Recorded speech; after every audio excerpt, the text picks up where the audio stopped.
ನಮಸ್ಕಾರ ವೀಕ್ಷಕರೇ, ನೀವು ನೋಡ್ತಾ ಇದ್ರೆ ವಿಡಿ35 ನ್ಯೂಸ್. ನಾನು ನಿಮ್ಮ ವಿಶ್ವ ಗಾಯಕ್ವಾಡ್. 207ನೇ ಭೀಮಾ ಕೋರೆಗಾಂವ್ ವಿಜಯೋತ್ಸವ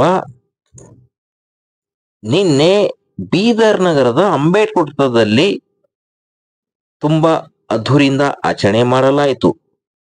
ಈ ಭೀಮಾ ಕೋರೆಗಾಂವ್ ವಿಜಯೋತ್ಸವವು ಭೀಮಾ ಕೋರೆಗಾಂವ್ ಸೇನೆ ಸಮಿತಿ ಬೀದರ್ ಚಿದ್ರಿ ಸಂಸ್ಥಾಪಕರಾದ ರವಿ ಚಿದ್ರಿ ಭೂಸಂಡೆ ಅವರ ಒಂದು ನೇತೃತ್ವದಲ್ಲಿ ಈ ಕಾರ್ಯಕ್ರಮಕ್ಕೆ ಅದ್ಧೂರಿಯಾಗಿ ಚಾಲನೆ ನೀಡಿತು. ಈ ಕಾರ್ಯಕ್ರಮದಲ್ಲಿ ಮುಖ್ಯ ಅತಿಥಿಗಳಾಗಿ ನಜ್ಮಾ ನಜೀರ್, BR ಭಾಸ್ಕರ್, ನಟ ನಾಯಕ ಚೇತನ್ ಅಹಿಂಸಾ ಹಾಗೂ ಹಲವಾರು ಗಣ್ಯಗಳ ನಡುವೆ ಈ ಕಾರ್ಯಕ್ರಮ ಸಮಾವೇಶ ಅದ್ಧೂರಿಯಾಗಿ ನಡೆಯಿತು. ಈ ಭೀಮಾ ಕೋರೆಗಾಂವ್ ಕದನ ಯಾವಾಗ ಹೇಗೆ ನಡೆಯಿತು, ಭೀಮಾ ಕೋರೆಗಾಂವ್ ನಿಮಗೆ ಗೊತ್ತೇ ಎಂಬ ದೊಂದಿಗೆ ಪ್ರಾರಂಭವಾದ ಹಾಗೂ ಚಿಕ್ಕ ಮಕ್ಕಳಿಂದ ಸಂವಿಧಾನ ಪೀಠಿಕೆ ಓದುವ ಮುಖಾಂತರ ಈ ಕಾರ್ಯಕ್ರಮಕ್ಕೆ ಚಾಲನೆ ನೀಡಿದರು. ಭೀಮಾ ಕೋರೆಗಾಂವ್ ಕದನ ಒಂದು ಐತಿಹಾಸಿಕ ಕದನ ಎಂದು ನಜ್ಮಾ ನಜೀರ್ ಮೇಡಮ್ ಅವರು ಹೇಳಿದರು. ಸಂವಿಧಾನದ ಪೀಠಿಕೆಯನ್ನು ಓದುವುದರ ಮೂಲಕ ಒಂದು ಕಾರ್ಯಕ್ರಮಕ್ಕೆ ಚಾಲನೆಯನ್ನು ಕೊಡಲಾಗ್ತಾ ಇದೆ. ಹಾಗಾಗಿ ಮಗದೊಮ್ಮೆ ವೇದಿಕೆ ವತಿಯಿಂದ ನಿರ್ದಿಷ್ಟಕ್ಕಂತಹ ಎಲ್ಲ ಬಹುಪಾಲಕರು ಮತ್ತು ಬಚ್ಚೇಜಿಯವರು ಹಾಗೂ ಉಳಿದ ಎಲ್ಲ ಅತಿಥಿ ಗಣಮಾನ್ಯರು ವೇದಿಕೆಯ ಮೇಲೆ ಆಗಿದ ನಂತರ ಜ್ಯೋತಿ ಬೆಳಗಿಸುವ ಮೂಲಕ ಒಂದು ಕಾರ್ಯಕ್ರಮಕ್ಕೆ ಚಾಲನೆಯನ್ನು ಕೊಡಲಾಗುವುದು.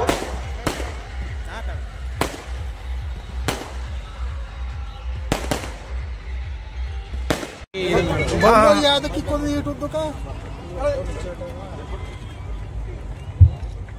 साधु साधु साधु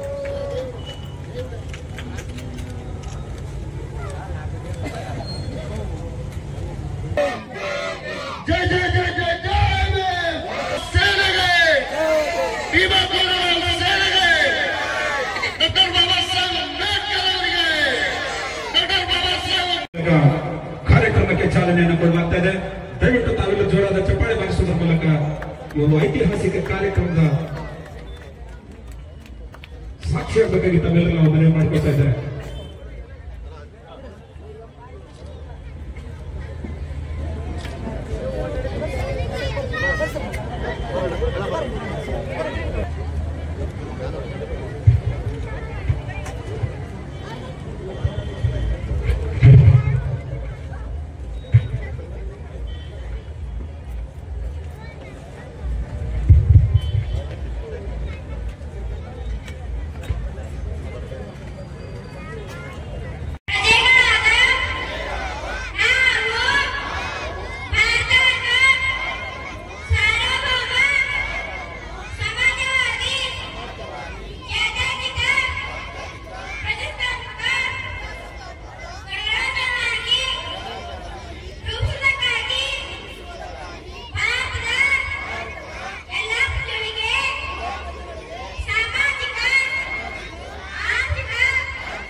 ನೀವು ನಮ್ಗೆ ಸರಿಯಾಗಿ ನಡೆಸ್ಕೊಡಿ, ಸರಿಯಾಗಿ ಸ್ಥಾನಮಾನವನ್ನ ಕೊಡಿ ಅಂತ. ಎರಡನೇ ಬಾಜಿರಾವ್ ಓವರ್ ಕಾನ್ಫಿಡೆನ್ಸ್ ಅಲ್ಲಿ ಹೇಳ್ತಾನೆ, ಹೋಗಿ ನಾನು ನಿನ್ನ ಕೇರ್ ಮಾಡಲ್ಲ, ನಾನು ಗೆಲ್ತೀನಿ, ನನಗೆ ಗೊತ್ತು ಗೆಲ್ಲೋದು ಅಂತ ಹೇಳ್ತಾನೆ. ಯಾವಾಗ ಬ್ರಿಟಿಷ್ ರೆಜಿಮೆಂಟ್ಗಳು ತುಂಬಾ ಸ್ಟ್ರಾಂಗ್ ಆಗ್ತಾ ಇದಾವೆ, ಮುಂಬೈ ರೆಜಿಮೆಂಟ್ ಸ್ಟ್ರಾಂಗ್ ಆಗ್ತಿದೆ ಅಂತ ಗೊತ್ತಾಗುತ್ತೆ, ಆಗ ಮತ್ತೆ ಹೋಗಿ ಹೇಳ್ತಾನೆ ಎರಡನೇ ಬಾರಿ ಸಿದ್ಧನಾಗ ಹೋಗಿ ಕೇಳ್ಕೊಂಡಾಗ್ಲೂ ಸಿದ್ಧನಾಗ ನಿಂತಿದ್ದ ಜಾಗವನ್ನ ಗಂಜಲದಿಂದ ತೋರಿಸ್ತಾನೆ ಎರಡನೇ ಬಾಜಿರಾವ್. ಆಗ ಸಿದ್ಧನಾಥರ ಆತ್ಮಾಭಿಮಾನಕ್ಕೆ ಧಕ್ಕೆ ಆಗುತ್ತೆ. ಬರ್ತಾರೆ ಮರಾಠ ರೆಜಿಮೆಂಟ್ ಒಳಗಡೆ ಯಾರ್ಯಾರು ಇದ್ರು ಅವ್ರನ್ನೆಲ್ಲ ಒಂದ್ಸತಿ ನೋಡ್ತಾರೆ, ನಮ್ಮವ್ರು ಯಾರು ಇಲ್ಲ ಇದ್ರಲ್ಲಿ ಅಂತ ಗೊತ್ತಾಗುತ್ತೆ. ಸೇರಿಸ್ಕೊಳ್ತಾನೆ ಇರ್ಲಿಲ್ಲ. ಅದಾದ ನಂತರ ಮುಂಬೈ ರೆಜಿಮೆಂಟ್ ಜೊತೆ ಸೇರ್ಕೊಂಡು ಬ್ರಿಟಿಷರೊಂದಿಗೆ ಸೇರಿ ಯುದ್ಧವನ್ನ ಸಾಕ್ತಾರೆ. ಆತ್ಮಾಭಿಮಾನದ ಯುದ್ಧ ಅಂತ ಕರೀತಾರೆ, ಜಾತಿ ವ್ಯವಸ್ಥೆಯ ವಿರುದ್ಧದ ಯುದ್ಧ ಅಂತ ಕರೆದು 1817ರ ಡಿಸೆಂಬರ್ 31ನೇ ತಾರೀಕಿನಲ್ಲಿ ಶುರುವಾದಂತಹ ಯುದ್ಧ 1818 ಜನವರಿ 1ನೇ ತಾರೀಕು ಮುಗಿಯುತ್ತೆ. ಎರಡನೇ ಬಾಜಿರಾವ್ ನೆಲೆ ಕಚ್ತಾನೆ. ಆ ಮೂಲಕ ಭೀಮಾ ಕೋರೆಗಾಂವನ್ನ ನಾವು ಗೆಲ್ತೀವಿ. ಅದರ ಆಚರಣೆಗೆ ಈ ಭೀಮಾ ಕೋರೆಗಾಂವ್ ವಿಜಯೋತ್ಸವ. ಅದಾದ ನಂತರ ಬಾಬಾ ಸಾಹೇಬರು ಹೋಗ್ತಾರೆ ಅಲ್ಲಿಗೆ. ಬಾಬಾ ಸಾಹೇಬರು ಇತಿಹಾಸವನ್ನ ತಿಳ್ಕೊಂಡಲ್ಲಿ ಹೋಗ್ತಾರೆ. ಅಲ್ಲಿ ಹೋದ ನಂತರ ಇಡೀ ದೇಶಾದ್ಯಂತ ಭೀಮಾ ಕೋರೆಗಾಂವ್ ವಿಜಯೋತ್ಸವವನ್ನ ಆಚರಣೆ ಮಾಡೋದಕ್ಕೆ ಶುರು ಮಾಡ್ತಾರೆ. ಯಾವಾಗ ಭೀಮಾ ಕೋರೆಗಾಂವ್ ವಿಜಯೋತ್ಸವ ನಡೆಯುತ್ತಂದ್ರೆ 1918 ನಂತರ ಬ್ರಿಟಿಷರು ಅಲ್ಲೊಂದು ಭೀಮಾ ಕೋರೆಗಾಂವ್ ಸ್ತಂಭವನ್ನ ನಿಲ್ಲಿಸಿ ಹುತಾತ್ಮರಾಗಿದ್ದಂತಹ ಮತ್ತು ಅದಕ್ಕೋಸ್ಕರ ದುಡಿದಂತಹ ಎಲ್ಲ ಯೋಧರ ಹೆಸರುಗಳನ್ನ ಅದ್ರ ಮೇಲೆ ಕೆತ್ತಿಸ್ತಾರೆ. ಅಲ್ಲಿಗೆ ಒಂದು ಭೀಮಾ ಕೋರೆಗಾಂವ್ನ ಯುದ್ಧವನ್ನ ಗೆದ್ದ ನಂತರದ ವಿಚಾರ. ಆದ್ರೆ ಇವತ್ ನಾವಿಲ್ಲೆಲ್ಲ ಬಂದು ಭಾಷಣ ಮಾಡ್ತಾ ಇದ್ವಿ. ನಮ್ಮ ಪೊಲೀಸ್ ಅಣ್ಣ ಅಂತೂ ರೆಕಾರ್ಡ್ ಕೂಡ ಆಡಳಿತ ಯಾವ ತರ ಇದೆ ಅಂತ ಹೇಳಿದ್ರೆ 2018ರಲ್ಲಿ ಭೀಮಾ ಕೋರೆಗಾಂವ್ ಗೆದ್ದು ಜಾತಿ ಪದ್ಧತಿಯ ವಿರುದ್ಧ ಒಂದು ಯುದ್ಧವನ್ನ ಗೆದ್ದು ನಮ್ಮ ಆತ್ಮಾಭಿಮಾನದ ಸಂಭ್ರಮವನ್ನ ಮಾಡಬೇಕು ಅಂತ ಹೇಳಿ 2018ರಲ್ಲಿ ಎಲ್ಗರ್ ಪರಿಷತ್ ಅನ್ನುವ ಹೆಸರಿನಲ್ಲಿ ಒಂದು ಕಾರ್ಯಕ್ರಮ ನಡೆಯುತ್ತೆ. ಆ ಕಾರ್ಯಕ್ರಮದಲ್ಲಿ ಉಮರ್ ಖಾಲಿದ್, ಜಿಗ್ನೇಶ್ ಮೇವಾನಿ, ವರವರ ರಾವ್, ಆನಂದ್ ತೇಲ್ತುಂಬಡೆ, ಶೋಭಾ ಸೇನ್, ಗೌತಮ್ ನವ್ಲಾದ್, ಸ್ಟಾನ್ ಸ್ವಾಮಿ, ಇದರ ತುಂಬಾ ಜನ ಸೇರಿರ್ತಾರೆ. ಆ ಕಾರ್ಯಕ್ರಮವನ್ನ ಆಯೋಜನೆ ಮಾಡಿರೋರು ನಿವೃತ್ತ ನ್ಯಾಯಮೂರ್ತಿಗಳಾಗಿರುವಂತಹ ಪಿ.ಪಿ. ಸಾವಂತ್ ಅವರು, ಪಿ.ಜಿ. ಕೋಲ್ಸೆ ಪಾಟೀಲ್ ಅವರು ಆ ಕಾರ್ಯಕ್ರಮವನ್ನ ಆರ್ಗನೈಸ್ ಮಾಡಿರ್ತಾರೆ.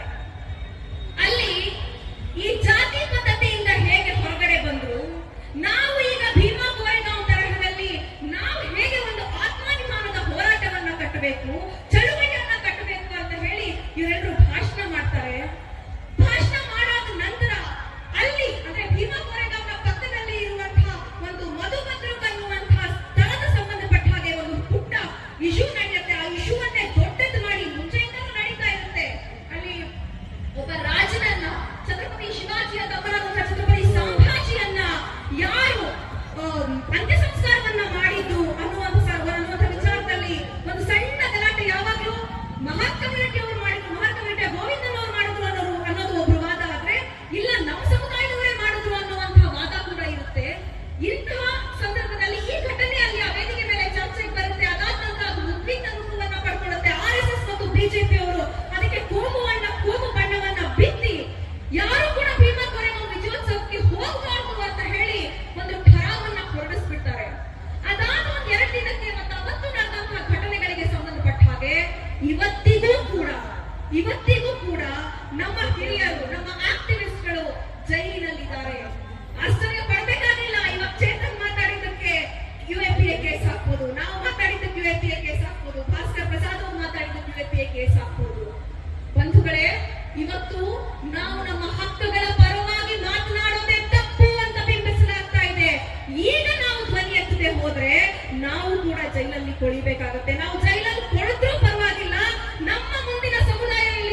ಹೆಣ್ಣುಮಕ್ಕಳಿಗೆ ಸಮಾನತೆಯ ದಾರಿಯನ್ನ ತೋರಿಸುತ್ತಿದ್ದಾರೆ.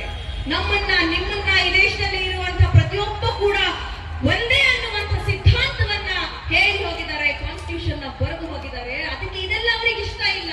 ಅವರಿಗೆ ಇಷ್ಟ ಇರೋದು ಭೀಮಾಪುರಿ ನಾವು ನಡೆಯೋಕ್ಕೂ ಮುಂಚೆ ಇತ್ತಲ್ಲ ಪರಿಸ್ಥಿತಿ, ನಾವು ಹಿಂದೆ ಒಂದು ಪೊರ್ಕೆ ಕಟ್ಕೊಂಡು ಕೈಲೊಂದು ಮಡಕೆ ಹಿಡ್ಕೊಂಡು ಹೋಗುವಂತ ಪರಿಸ್ಥಿತಿ, ಇಂಥ ಪರಿಸ್ಥಿತಿಯನ್ನ ಅವ್ರು ಇಷ್ಟಪಡೋರು. ಹಾಗಾಗಿ ಅವರುಗಳು ನಾವಿನ್ನು ಅದೇ ಪರಿಸ್ಥಿತಿಯಲ್ಲಿ ಇರಬೇಕು ಅಂತ ಇಷ್ಟಪಡ್ತಾರೆ. ನಾವಿವತ್ತು ಎಲ್ಲ ಹೆಣ್ಣು ಮಕ್ಕಳು, ಭಾರತ ದೇಶದಲ್ಲಿರುವಂತಹ ಎಲ್ಲ ಹೆಣ್ಮಕ್ಳು ಕೂಡ ಬೆಳಿಗ್ಗೆ ಎದ್ದ ತಕ್ಷಣ ಒಂದ್ಸತಿ ಬಾಬಾ ಸಾಹೇಬ್ ಅಂಬೇಡ್ಕರ್ ಅವರನ್ನ ನೆನಪಿಸ್ಕೊಳ್ಬೇಕು. ಯಾಕೆ ಅಂತ ಹೇಳಿದ್ರೆ, ನಮಗೆ ಇವತ್ತು ಘನತೆಯ ಬದುಕನ್ನ ಕೊಟ್ಟಿರೋದು ಬಾಬಾ ಸಾಹೇಬ್ ಅಂಬೇಡ್ಕರ್. ದೂರದ ಮೈಸೂರಿಂದ ನಾನು ಇಲ್ಲಿ ಬೀದರ್ನಲ್ಲಿ ಬಂದು ನಿಂತು ಮಾತಾಡ್ತಾ ಇದ್ದೀನಿ ಅಂತ ಅಂದ್ರೆ ಅದಕ್ಕೆ ಕಾರಣ ಬಾಬಾ ಸಾಹೇಬ್ ಅಂಬೇಡ್ಕರ್ ಅವರು ಕೊಟ್ಟಂತ ಸಂವಿಧಾನ ಅನ್ನೋದನ್ನು ಮರಿಬಾರದು.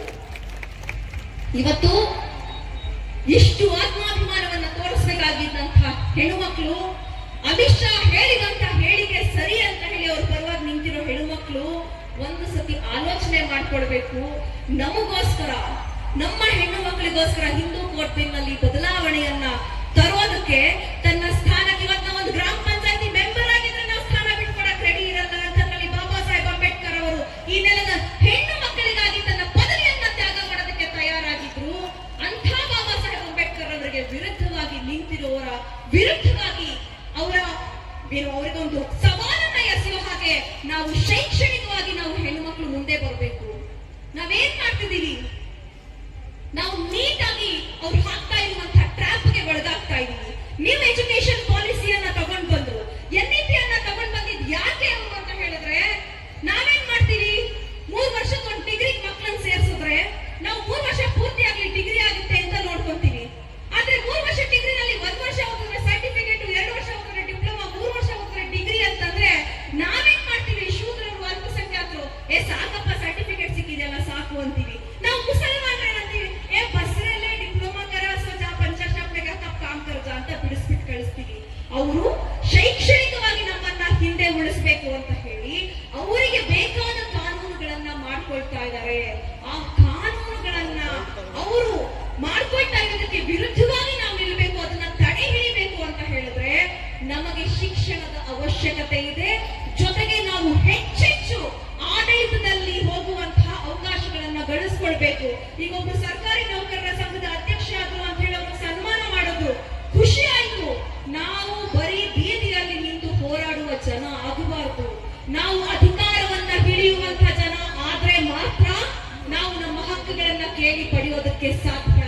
ನಾವು ಶೂದ್ರ, ಅಲ್ಪಸಂಖ್ಯಾತ, ದಲಿತ, ದಮನಿತ ಸಮುದಾಯದವರು ಎಲ್ಲಿವರೆಗೆ ಚೇಲಾಗಿರಿಯನ್ನ ಮಾಡ್ಕೊಂಡಿರ್ತೀವೋ ಅಲ್ಲಿವರೆಗೂ ನಾವು ಅಲ್ಲೇ ಇರ್ಬೇಕಾಗತ್ತೆ. ಎಲ್ಲಿವರೆಗೆ ನಾವು ನಮ್ಮ ಹಕ್ಕುಗಳನ್ನ ಬಾಯಿ ಬಿಟ್ಟು ಕೇಳೋದಿಲ್ವೋ ಅಲ್ಲಿವರೆಗೂ ನಮ್ಮನ್ನು ತುಳಿತಾನೆ ಇರ್ತಾರೆ. ನಾವುಗಳು ನಮ್ಮ ಹಕ್ಕುಗಳಿಗೋಸ್ಕರ ಧ್ವನಿ ಎತ್ತೋದನ್ನ ಮೊದಲು ಕಲಿಬೇಕು. ಎರಡನೇದಾಗಿ ಮನೆಯಲ್ಲಿರುವಂತಹ ಹೆಣ್ಣು ಮಕ್ಕಳಿಗೆ ಶಿಕ್ಷಣವನ್ನ ಕೊಡೋದನ್ನ ರೂಢಿಸ್ಕೊಳ್ಬೇಕು. ಮೂರನೇದಾಗಿ ಮುಕ್ತವಾಗಿ ಯಾರೋ ಸುಳ್ಳು ಹೇಳೋರು, ಯಾರೋ ಕೋಮುವಾದಿಗಳಿರೋರು, ಯಾರೋ ದೇಶ ವಿರೋಧಿ, ಜನ ವಿರೋಧಿ, ಜೀವ ವಿರೋಧಿ ಸಿದ್ಧಾಂತ ಇರೋರು ಕೇಸರಿ ಶಾಲ್ಗಳನ್ನ ಹಾಕೊಂಡು ಓಡಾಡ್ಬೇಕಾದ್ರೆ ನಾವು ಅಂಬೇಡ್ಕರ್ ವಾದಿಗಳು ಅನ್ನೋದನ್ನ ಹೇಳ್ಕೊಳ್ಳೋದಕ್ಕೆ ನಾವು ಹೆಮ್ಮೆಯಿಂದ ಹೇಳ್ಬೇಕು. ನಾನು ಯಾವಾಗ್ಲೂ ಎಲ್ಲ ವೇದಿಕೆಗಳಲ್ಲೂ ಹೇಳ್ತಾ ಇರ್ತೀನಿ, ಅಕಸ್ಮಾತ್ ಬರೀ 20 ವರ್ಷದ ಹಿಂದೆ ಮುಸಲ್ಮಾನ ಸಮುದಾಯ ಬಾಬಾ ಸಾಹೇಬ್ ಅಂಬೇಡ್ಕರ್ ಹಮಾರೆ, ಬಾಬಾ ಸಾಹೇಬ್ ಅಂಬೇಡ್ಕರ್ ನಮ್ಮವರು ಅಂತ ಎದೆಗಾನಿಸಿಕೊಂಡಿರ್ತಿದ್ರೆ ಇವತ್ತು NRC CAA ತರಹದ ಕಾನೂನುಗಳನ್ನ ತಂದು ನಮ್ಮ ಮನೆ ಹೆಣ್ಮಕ್ಳನ್ನ ನಾವು ಬೀದಿಯಲ್ಲಿ ಕೂರಿಸುವ ಅವಶ್ಯಕತೆ ಇರ್ತಾ ಇರಲಿಲ್ಲ ಸ್ನೇಹಿತರೆ. ನಾವು ಹಾಕೊಳ್ಳೋ ಈ 1.5 ಮೀಟರ್ ಬಟ್ಟೆಗೋಸ್ಕರ ನಾವು ಬೀದಿಯಲ್ಲಿ ನಿಂತು ಹೋರಾಡುವಂತಹ ಒಂದು ಸಿಚುವೇಶನ್ ನಮಗ್ ಬರ್ತಾ ಇರಲಿಲ್ಲ.